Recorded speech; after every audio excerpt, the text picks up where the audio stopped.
the most powerful man on earth, had no door he could close, no room no one could enter, no moment no one was watching.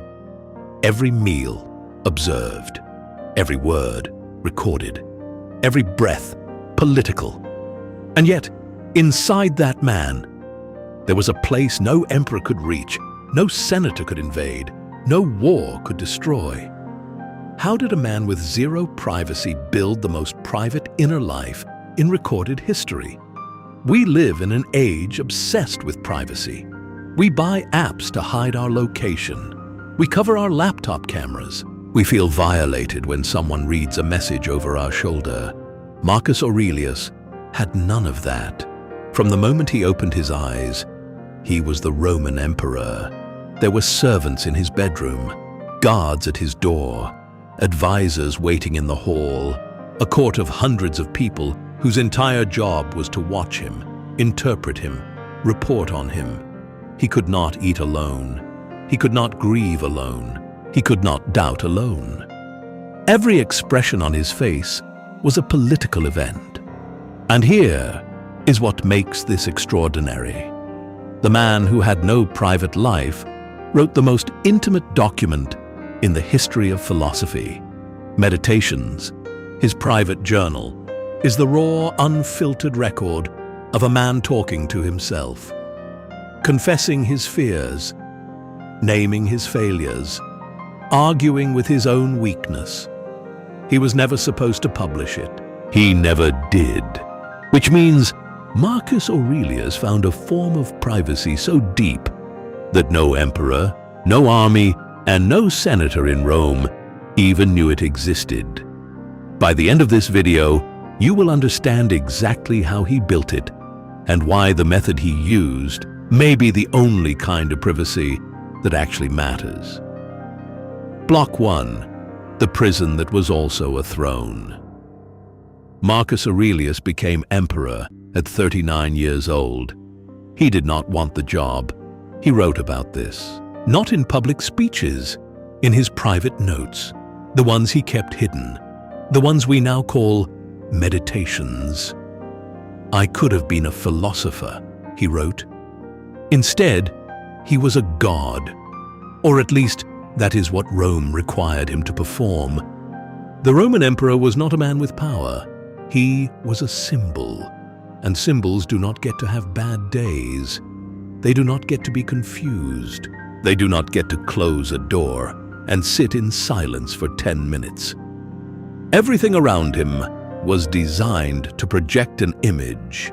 The palace, the throne room, the golden armor, the crowds cheering his name, all of it was a performance, and Marcus Aurelius was its unwilling star. He wrote, "When you wake up in the morning, tell yourself, the people I deal with today will be meddling, ungrateful, arrogant, dishonest, jealous, and surly." He wrote this in private. He could never say it out loud, because in public, he had to smile. Think about the last time you had to smile when you didn't mean it. At a work meeting, at a family dinner, when someone told you something was fine and you knew it wasn't. Now imagine doing that for nearly 2 decades, in front of 60 million people, knowing that if your mask slipped, men would die. That was his life every day. And yet the journal, that raw, brutal, honest journal, exists, which means he found a way in. There is a concept at the center of Stoic philosophy that Marcus returns to again and again in Meditations. The ancient Greeks called it the hegemonikon, the ruling faculty, the commanding part of the mind. Marcus called it simply, "What is mine?" He wrote, "Look within. Within is the fountain of good, and it will ever bubble up if you will ever dig." This was not poetry. This was a survival strategy. Marcus understood something that modern neuroscience has only recently confirmed. The external world operates on the body, but not necessarily on the inner experience of that body. You can control what reaches you from the outside, not by building a wall, not by running away, but by deciding deliberately how much power you grant to what happens around you. Rome could fill every room. Rome could fill every hour. But Rome could not fill the space between a thought and a reaction.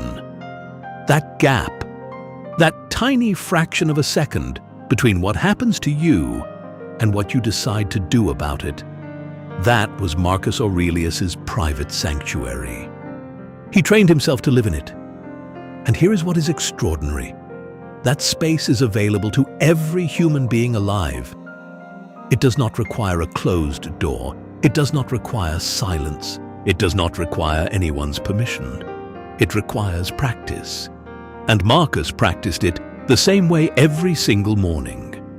Before the Senate met, before the generals arrived, before the servants dressed him in imperial purple, Marcus Aurelius wrote, not letters, not orders, not political strategy.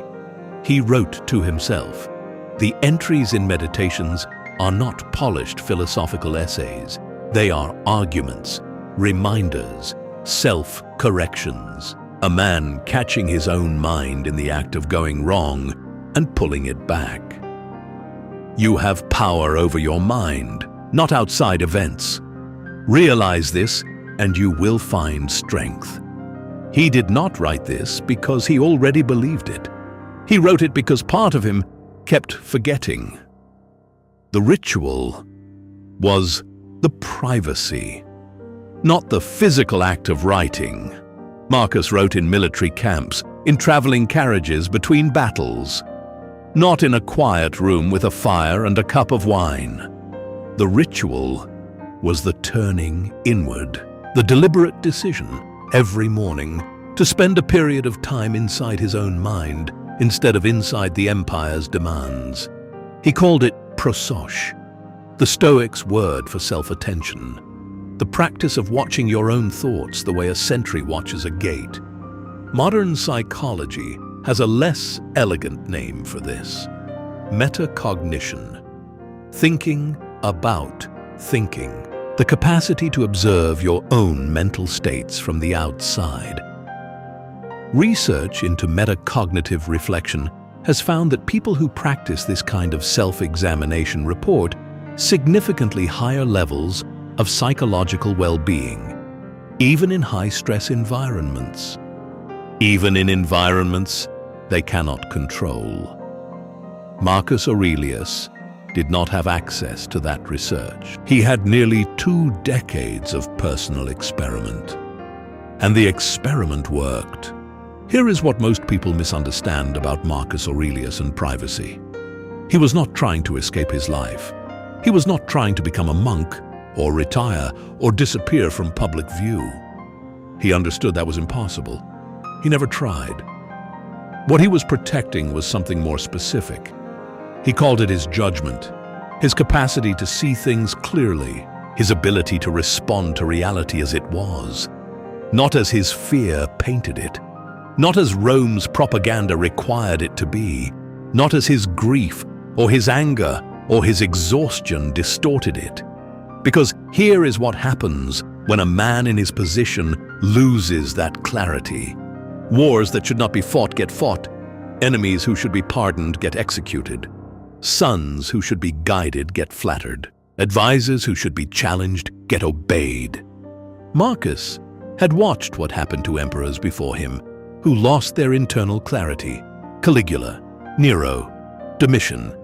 He kept a list of bad emperors in Meditations, not as history, as a warning to himself. The private inner life was not a luxury. It was the mechanism by which he stayed sane in a role designed to destroy sanity. And here is the modern mirror. You do not rule an empire, but you live in an environment that behaves like one. Your phone is a court of thousands of people waiting for your response. Your calendar is a throne room. Your social media presence is a performance watched by people who will interpret every expression. Marcus Aurelius had senators. you have notifications. The psychological pressure is not identical, but the mechanism of erosion is the same. Constant external demand on attention creates the illusion that the internal world does not exist or does not matter. Marcus spent nearly 2 decades proving that it does. Marcus Aurelius, 165 AD. He is in his campaign tent on the Danube frontier. Outside, barbarian armies, 40,000 soldiers, the sound of wind and iron. Inside the tent, a man alone with a candle and a wax tablet, writing the words, "Confine yourself to the present. Cut, you, tonight, your apartment, your city." The sound of notifications and traffic and the low hum of everything that needs your attention. You, at 11 p.m., staring at the ceiling. The day has not ended. It is still running inside your head, over 1,160 years apart. The same problem, the same noise, the same need for something that cannot be taken. Marcus found it.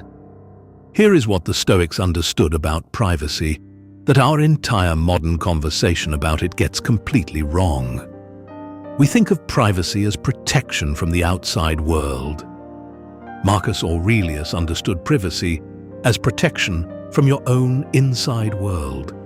The real invasion is not surveillance.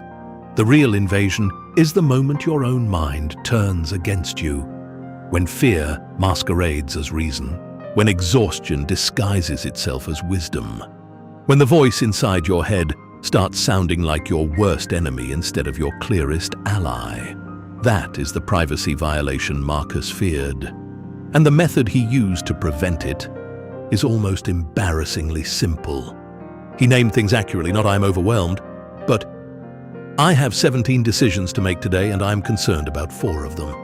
Not everyone hates me, but Senator Cassius disagrees with my strategy and has 3 other supporters." Not "I am afraid," but "I am experiencing aversion to a future event that has not happened yet." The Stoics called this prohairesis, the act of choosing your own interpretation of events, instead of inheriting the one that fear hands you automatically. When you name a thing accurately, you separate it from you. And in that separation, in that tiny act of seeing clearly, you reclaim the only territory that was ever actually yours. Marcus Aurelius, surrounded by 60 million people, never without a witness, never without a demand, found more privacy in a wax tablet and a clear mind than most of us find in a locked room and a switched-off phone. Because the privacy he was protecting was not his location. It was his perception. And perception, unlike a door, unlike a room, unlike a palace, is the one thing no empire has ever managed to take. Marcus Aurelius found his privacy. But what he found there, what he discovered when he finally looked inside without Rome's noise in the way, changed not just how he ruled, it changed how he died. In the final years of his life, facing plague, war, and betrayal by people he loved, Marcus Aurelius did something so unexpected, so counter to everything an emperor was supposed to do, that historians have debated it for 2,000 years. He made a choice that cost him everything, and he called it his greatest freedom. That is the next question. If you are watching this, you already understand that what happens inside you matters more than what happens around you. Subscribe, because Marcus Aurelius is not finished yet.